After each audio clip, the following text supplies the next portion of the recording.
Good afternoon student.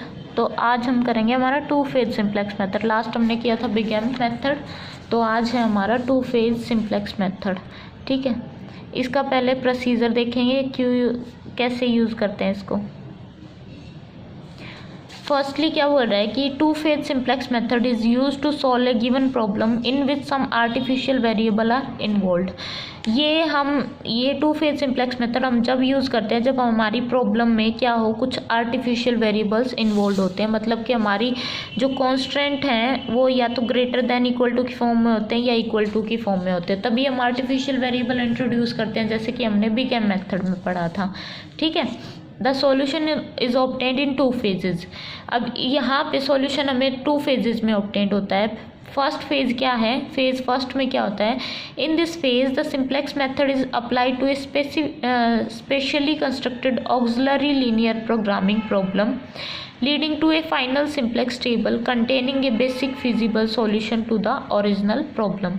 सबसे पहले हम इसमें क्या करते हैं, एक सिंप्लेक्स मेथड अप्लाई करते हैं किसी ऑक्सिलरी एलपीपी प्रॉब्लम को। ठीक है, जिससे हमें फाइनल सिंप्लेक्स टेबल है वो मिलती है, जिसमें हमें बेसिक फिजिबल सॉल्यूशन मिलता है ओरिजिनल प्रॉब्लम का। तो इसके फर्स्ट स्टेप क्या है कि assign a cost -1 to each variable and a cost 0 to other variables in place of their original cost in the objective function. अब जैसे कि हमें पता है कि हमारे पास हमेशा को एक ऑब्जेक्टिव फंक्शन होता है, जैसे maximum z equal to x1 + 2x2 + 3x3, ये हमने कुछ भी मान लिया। ठीक है, हमारे कुछ कॉन्स्टेंट होते हैं सब्जेक्ट टू कुछ भी कॉन्स्टेंट लिख लिया, x1 + 3x2 इक्वल टू 4, ऐसे कुछ भी। ठीक है, तो यहाँ पे क्या आएगा, आर्टिफिशियल वेरिएबल आ जाएगा। यहाँ पे उन आर्टिफिशियल वेरिएबल्स को हम इंट्रोड्यूस कर देते हैं। तो ये कह रहा है कि उन आर्टिफिशियल वेरिएबल की कॉस्ट हमारे ऑब्जेक्टिव फंक्शन में तो क्या लेके चले, यूनिटी, और बाकी जितने भी वेरिएबल्स हैं उनकी कॉस्ट क्या लेके चले, 0 0 other than their given cost. अब यहाँ पे वैसे तो कॉस्ट क्या गिवन है, 1 2 3, बट इनकी जगह पे हम क्या लेके चलेंगे, इन वेरिएबल्स की कॉस्ट 0 और आर्टिफिशियल वेरिएबल की कॉस्ट क्या लेके चलेंगे, 1। तो ये -1, यही बात बोल रहा है ये कि हम आर्टिफिशियल वेरिएबल को तो -1 कॉस्ट असाइन कराएंगे और बाकी अदर वेरिएबल्स को क्या कॉस्ट असाइन कराएंगे, 0 ऑब्जेक्टिव फंक्शन में। सेकेंड स्टेप है इसका, construct the auxiliary linear programming problem in which the new objective function z* is to be maximized subject to given set of constant. हमें क्या करना है, हमारे ऑब्जेक्टिव फंक्शन को कंस्ट्रक्ट करना है, जिसमें हमारा जो ऑब्जेक्टिव फंक्शन होगा वो किसकी फॉर्म में होगा, मैक्सिमाइजेशन की फॉर्म में होगा। ठीक है, और उसकी कुछ कॉन्स्टेंट्स भी होंगी। थर्ड स्टेप क्या बोल रहा है ये कि सॉल्व द जो हमारी एलपीपी जॉब आई उसको क्या करेंगे, सॉल्व करेंगे सिंप्लेक्स मेथड से, जैसे हम पहले अप्लाई करते आए हमेशा वैसे ही। जो हमारा सिंप्लेक्स का प्रोसीजर था ना वही लगाएंगे। तो हमें फिजिबल सॉल्यूशन कब मिलेगा, फर्स्ट स्टेप ये है कि अगर हमारा जो ऑब्जेक्टिव फंक्शन है वो नेगेटिव आ जाता है, मैक्सिमम z* अगर <0 है और at least 1 artificial variable appear in the optimum basic at a positive level. तो और अगर एक आर्टिफिशियल वेरिएबल अपीयर हो रहा है हमारे बेसिक सॉल्यूशन में, तो वहाँ पे उस प्रॉब्लम का कोई भी फिजिबल सॉल्यूशन एग्जिस्ट नहीं करेगा। मतलब कि अगर हमारा मैक्सिमम z* <0 है और एक आर्टिफिशियल वेरिएबल अपीयर हो रहा है, ठीक है, तो नो सॉल्यूशन, कोई फिजिबल सॉल्यूशन नहीं मिलेगा। सेकंड क्या बोल रहा है कि ये अगर हमारा मैक्सिमम z* इक्वल टू 0 है, ठीक है, और एक आर्टिफिशियल वेरिएबल अपीयर हो रहा है हमारा, तो उस टाइम पे हम क्या करेंगे, फेज़ 2 में प्रोसीड कर जाएंगे। ठीक है, थर्ड बोल रहा है कि अगर हमारा मैक्सिमम z* इक्वल टू 0 और कोई भी आर्टिफिशियल वेरिएबल अपीयर नहीं हो रहा है ऑप्टिमम बेसिस में, तो उस टाइम पे भी हम क्या करेंगे, फेज़ 2 में प्रोसीड कर जाएंगे। कब करेंगे, एक तो मैक्सिमम z* इक्वल टू 0 हो, ठीक है, यहाँ पे आर्टिफिशियल वेरिएबल अपीयर हो रहा हो, आर्टिफिशियल वेरिएबल अपीयर्स, ठीक है, और यहाँ पे आर्टिफिशियल वेरिएबल अपीयर नहीं हो रहा हो, तब हम दोनों केसेस में क्या करेंगे, फेज़ 2 में प्रोसीड कर जाएंगे। अब फेज 2 क्या कहता है? फेज 2 बोलता है कि now assign the actual cost to the variable in the objective function. जिन वेरिएबल को जीरो कॉस्ट असाइन की थी उनको एक्चुअल कॉस्ट असाइन करा दो हमारे कहाँ पे? ऑब्जेक्टिव फंक्शन में। और ज़ीरो कॉस्ट असाइन करा देंगे किनको? आर्टिफिशियल वेरिएबल को, जिनको हमने फर्स्ट वाले फेज में क्या कराया था? नेगेटिव -1 कराया था। ठीक है, that appear in the basis at the zero level. This new objective function is now minimized by the simplex method. अब जो नया ऑब्जेक्टिव फंक्शन आया उसको मिनिमाइज करेंगे सिंप्लेक्स मेथड से, subject to the given constant that is simplex method is applied to the modified simplex table obtained at the end of phase 1. और ये जो simplex method है ना, हम वहाँ अप्लाई करेंगे जहाँ से हमने फेज 1 को छोड़ा है। ठीक है, जहाँ पे फेज 1 कंप्लीट हुआ, फेज 1 कंप्लीट होने के बाद जो हमें मैट्रिक्स मिली, उस मैट्रिक्स पे हम क्या करेंगे? सिंप्लेक्स मेथड अप्लाई करेंगे फेज 2 में। ठीक है,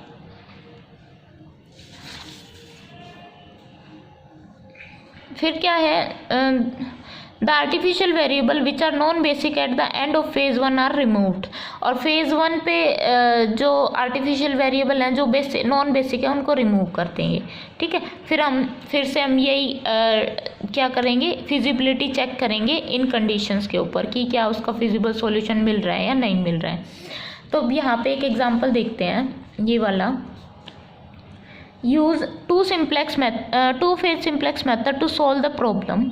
हमारे पास प्रॉब्लम क्या गिवन है? Minimize z equal to x1 - 2x2 - 3x3। क्या क्या गिवन है? Minimum z equal to x1 - 2x2 - 3x3। Subject to constant क्या क्या गिवन है? 2x माइनस का 2x1 plus x2 plus 3x3 equal to 2। और सेकंड क्या है? 2x1 plus 3x2 plus 4x3 equal to 1। और जितने भी वेरिएबल्स हैं हमारे x1 x2 x3 वो क्या रहेंगे? Non negative. ये हमारा ऑब्जेक्टिव फंक्शन हो गया। पहले क्या करेंगे? हमारा फर्स्ट स्टेप क्या होता है? उसको कन्वर्ट करते हैं किसमें? स्टैंडर्ड फॉर्म में, मतलब मैक्सिमाइजेशन की फॉर्म में। तो मैक्सिमम z डैश किसके इक्वल हो जाएगा? नेगेटिव कर देते हैं हम, मिनिमाइजेशन प्रॉब्लम हमने पढ़ी थी तो ये नेगेटिव हो जाएगा। माइनस का x1 प्लस का 2x2 प्लस का 3x3, मतलब कि maximum z dash equal to minus of minimum z, ये होता है। ठीक है, तो यहाँ से अब हमारी कांस्टेंट यही रहेंगी same, subject to constant same रहेंगी ये सेम। या फिर हम इनमें क्या कर सकते हैं? साथ साथ आर्टिफिशियल वेरिएबल ऐड कर देंगे। फर्स्ट क्या हो जाएगी? 2x1 plus x2 plus 3x3 plus a1 equal to 2। और सेकंड क्या हो जाएगी? 2x1 plus 3x2 plus 4x3 plus a2 equal to 1। ठीक है, ये हो गया हमारा। अब हमारा जो ऑब्जेक्टिव फंक्शन बना वो क्या बन जाएगा? Maximum z dash equal to, हम क्या करते हैं? इनको तो ज़ीरो कॉस्ट असाइन कराएंगे, तो ये हो जाएगा 0x1 plus 0x2 plus 0x3। और आर्टिफिशियल वेरिएबल ऐड होते हैं उनको क्या कॉस्ट असाइन कराते हैं? -1 a1 प्लस -1 a2, यही कराते हैं। ठीक है, ये देखो यहाँ पे भी लिखा हुआ है। उसके बाद क्या करते हैं? हम सीधा हमारा सिंप्लेक्स मेथड लगाते हैं। तो यहाँ पे देखो इन्होंने ये स्टार्टिंग सिंप्लेक्स टेबल बना दी। ये कैसे बनी देखो, यहाँ हमारे बेसिक वेरिएबल ये CB XB x1 x2 x3 a1 a2 और ये मिनिमम रेशियो। बेसिक वेरिएबल क्या आएंगे अब हमारे? दो आर्टिफिशियल वेरिएबल दो ही है ना, a1 a2, जिनकी कॉस्ट क्या है? -1 -1। और हमारे पास XB क्या था? 2 और 1। देखो यहाँ से 2 और 1, x1 की वैल्यू लिख देंगे। अब x1 किसके इक्वल है? 2 -2 1 3, तो ये हो जाएगा -2, यहाँ से लिख लेते हैं डायरेक्ट 1 3 आर्टिफिशियल वेरिएबल 1 0, ये हो गया 2 3 4 0 1, ठीक है, ये हमारा फर्स्ट। और यहाँ पे कोस्ट क्या असाइन कराई है हमने, CJ, इनकी 0 0 0 और इसकी -1 -1, ठीक है, ये डिफरेंस होता है इनका। तो यहाँ से Z की वैल्यू क्या आ जाएगी अब हमारी -2 -1 कितना हो गया, -3। यहाँ पे क्या निकालते हैं हम, डेल्टा J निकालते हैं हमारे। तो ये -1 इंटू -2 2, और ये भी कितना हो गया 2 2 + 2 4 4 माइनस 1 मिनट, ये हो गया हमारा पॉजिटिव, ये नेगेटिव, तो ये 0 हो गया, ठीक है। ये अब नेगेटिव, ये भी नेगेटिव, तो ये कितना हो गया -4। ये कितना है -3 -4 मीन्स -7, -1 + 1 कितना हो जाएगा 0, 1 मिनट, -1 और +1 ये 0, हाँ ठीक है। और फिर हो गया ये -1 + 1 फिर से 0, ठीक है। अब यहाँ फिर से हम क्या देखते हैं, मोस्ट नेगेटिव। तो मोस्ट नेगेटिव कौन सा दिख रहा है, ये वाला। ये क्या करेगा, इनकमिंग वेक्टर, और इसके साथ क्या लेंगे, रेशियो लेंगे XB की। तो वो क्या आएगी 2/3 और 1/4। तो यहाँ से मिनिमम कौन सी रेशियो मिल रही है हमें, ये 1/4 वाली, ठीक है। तो यहाँ से ये हमारा क्या हो जाएगा, लीडिंग एलिमेंट, वही सेम प्रोसीजर। अब x3 किसकी जगह पे आएगा, A2 की जगह पे A1 x3 आ गया।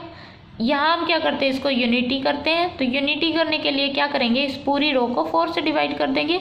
ये 1/4, ये 1/2, ये 3/4, ये 1 0 1/4, ठीक है। इसको 0 करना होता है तो क्या करेंगे, इसको 3, इस पूरी रो को 3 से मल्टीप्लाई करके इसमें से सब्ट्रैक्ट कर देंगे। तो जब हम इसको 3 से मल्टीप्लाई कर रहे हैं तो ये क्या बनेगा 3/4, 3/4 2 - 3/4 कितना हो गया 2 - 3/4 8 मतलब कि 5/3, ठीक है। ये यहाँ पे कोस्ट x3 की कोस्ट क्या आ जाएगी, अब यहाँ पे 0 आ जाएगी, ठीक है। और ये -1, ये देखो ये कितना हो गया 5/4, ठीक है। अब ये कितना था, 3 से किया था ना, तो 3/2, और ये कितना है -2 - 3/2 कितना हो जाएगा, -7/2, ठीक है। अब ये कितना है 1, ये कितना है 9/4, तो हमारा हो गया ये 1 - 9/4, तो आ गया हमारा -5/4, ठीक है। उसके बाद 3 - 3 कितना हो गया 0, ये 0 और ये 1, तो ये 1 रह गया। ये कितना है 0 - 1 3/4, तो ये आ गया -3/4, ठीक है। अब यहाँ से हम फिर क्या देखते हैं, Z हमारा किसके इक्वल आएगा, यहाँ पे नेगेटिव आ जाएगा -5/4, ठीक है। डेल्टा J देखो, अब डेल्टा J देखते हैं तो ये नेगेटिव तो पॉजिटिव हो गया 7/2, ये 7/2 पॉजिटिव आ गया क्योंकि कोस्ट अभी 0 है। अब ये देखो ये 5/4 हो गया, ये 0 हो गया, ये भी पॉजिटिव आ गया, ये भी पॉजिटिव, ये क्या आ गया 0 आ गया। अब ये -1 ये भी 0 आ गया, ठीक है। -1 + 1 ये क्या आ गया पॉजिटिव आ गया। 3/4 + 1 कितना हो जाएगा 7/4, ठीक है। 1 मिनट, ये 3/4, ये 0 और ये 7/4।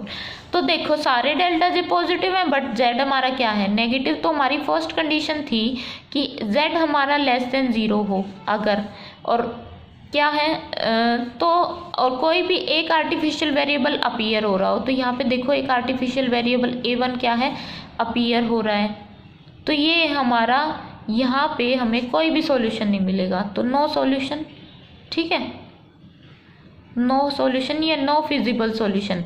तो इस क्वेश्चन का हमें कोई फिजिबल सॉल्यूशन नहीं मिल रहा है। तो ये क्या बोल रहा है, सिंस ऑल डेल्टा J > 0, हमारे डेल्टा J तो > 0 है, बट क्या है कि जो हमारा मैक्सिमम Z है वो क्या है नेगेटिव है, और एक आर्टिफिशियल वेरिएबल अपीयर हो रहा है हमारा बेसिक फिजिबल सॉल्यूशन में at positive level, has the original problem does not possess any feasible solutions, hence there is no need to enter the phase second. तो यहाँ पे हम सेकंड फेज में एंटर नहीं करेंगे, ठीक है। तो ये क्वेश्चन हमारी फर्स्ट कंडीशन के बेस हो गया। हम नेक्स्ट लेक्चर में हमारा नेक्स्ट क्वेश्चन करेंगे जिसमें हम फेज 2 में एंटर करेंगे, ठीक है।